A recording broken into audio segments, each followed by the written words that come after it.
যখন মুআজকে তিনি ইয়ামানে পাঠানোর জন্য উটের উপরে আহ্বান করালেন, এরপরে উটের উপরে চড়ে মুআজ বিন জাবাল চলছে, আর উটের নিচে নিচে নবী মুহাম্মদ মুস্তাফা সাল্লাল্লাহু তাআলা আলাইহি ওয়াসাল্লাম নবী আমার হেঁটে হেঁটে তার সাথে যাচ্ছেন। এমন তো সময় নবী আমার মুআজকে বলছে, মুআজ রে মুআজ, তোমার সাথে এই বছরের পর বোধহয় তোমার সাথে আর আমার সাক্ষাৎ হবে না।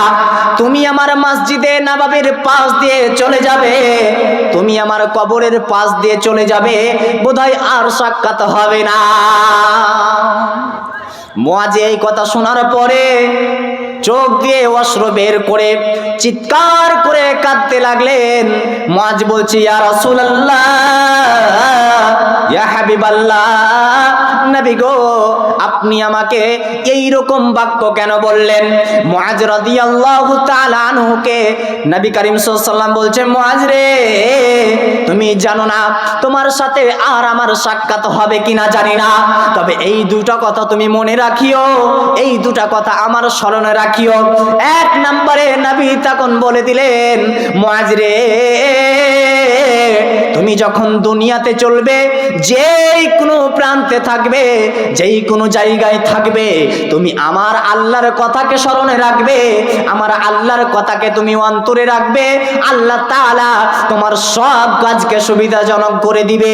দ্বিতীয় নম্বরে নবীজি বললেন, মুআজ রে, তুমি যেই কোনো জায়গায় যেই কোনো প্রান্তে অবস্থান করবে, শুধু কি করবে?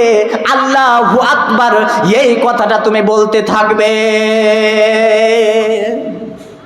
মুআজ ইবনে জাবাল রাদিয়াল্লাহু তাআলা আনহুকে মুহাম্মদ সাল্লাল্লাহু আলাইহি ওয়াসাল্লাম বলে দিলেন যে, শোনো মুআজ, এই বছরের পর বোধহয় তোমার সাথে আর আমার সাক্ষাৎ হবে না। আমি হতে পারে দুনিয়া থেকে বিদায় নিয়ে চলে যেতে পারি, আর তোমার সাথে আমার সাক্ষাৎ হবে না। তুমি দুইটা কথাকে মেনে চলবে। এক, যেই কোনো জায়গায় থাকবে আল্লাহর কথাকে স্মরণে রাখবে, আল্লাহর ভয় অন্তরে রাখবে। দ্বিতীয়ত নবী মুহাম্মদ বলছেন যে তুমি দুনিয়াতে যেই কোনো প্রান্তে অবস্থান করবে, সেখানে আল্লাহর ভয় রাখবে, আর উঁচু কোনো জায়গায় উঠলে আল্লাহু আকবার এই কথাটা পাঠ করবে। তাহলে বোঝা গেল। এবার আমি আপনাকে নিয়ে আসি আল্লাহর ভয়ের দ্বিতীয়তম কারণ কি। নবী মুহাম্মদ, মুসলিম শরীফের হাদিস, নবী আমার বললেন, তোমার ভিতরে যদি অন্তর থাকে, তোমার ভিতরে যদি কিছু অন্তর থেকে থাকে, কালব বলে কোনো জিনিস থেকে থাকে, আল্লাহর ভয় বলে কোনো জিনিস থাকে, নবী আমার বলে দিলেন, ইন্নাল্লাহা লা ইয়ানদুরু ইলা সুওয়ারিকুম ওয়া আমওয়ালিকুম ওয়ালাকিন ইয়ানদুরু ইলা কুলুবিকুম ওয়া আমালিকুম। বাপজান আমার, আল্লাহ পাক রব্বুল আলামিনের নবী বলে দিলেন, নবী মুহাম্মদ মুস্তাফা সাল্লাল্লাহু তাআলা আলাইহি ওয়াসাল্লাম, নবী আমার বললেন, আল্লাহ তাআলা তোমার বাহ্যিক আকৃতি ও ধন সম্পদ, টাকা পয়সা, এই সব জিনিসের দিকে আল্লাহ তাআলা তোমার তাকাবেন না।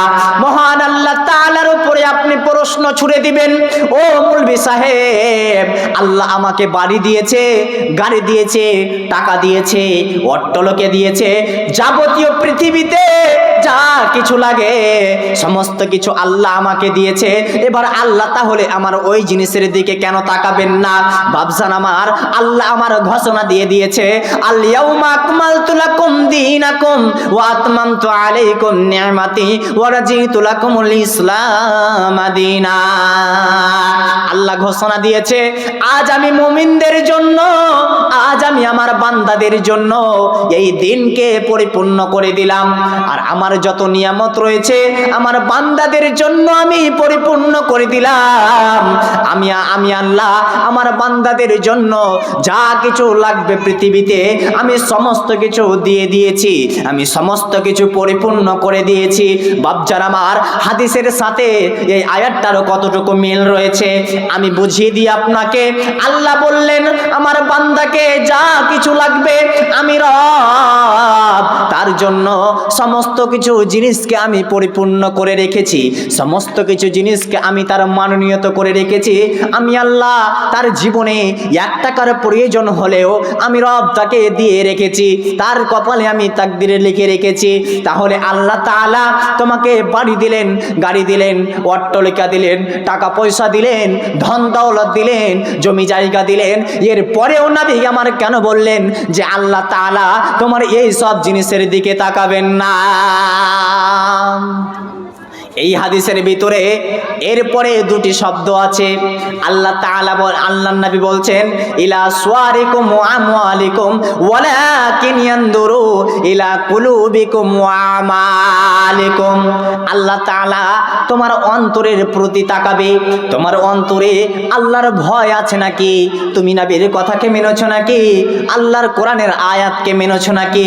এই জিনিসের পরে আল্লাহ তাআলা নবী ঘোষণা দিলেন যে আল্লাহ তোমার অন্তরে তাকাবে।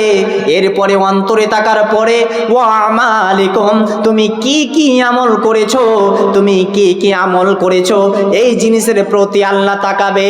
বাপজান আমার, শুধু ভাইরে বন্ধুরে আমার, শুধু মেয়ে দেখে পাগল হয়ে হবে না।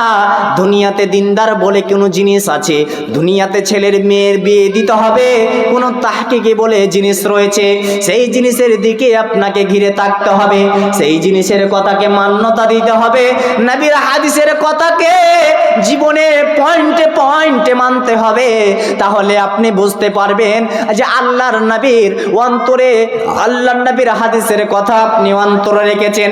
এবার আমি আপনাকে দেখাই, বাড়ি গাড়ি পাস করে দিলাম, বাড়ি গাড়ি টাকা পয়সা যা দিয়েছে, অতএব দান করে মাদ্রাসায় হোক না কেন, মসজিদে হোক না কেন, ইয়াতিমের কাছে হোক না কেন, দ্বীনি সভাতে হোক না কেন, দান করে তোমাকে এই ইসলামটাকে উৎসাহিত করে ইসলামের ঝান্ডা নিয়ে থাকতে হবে।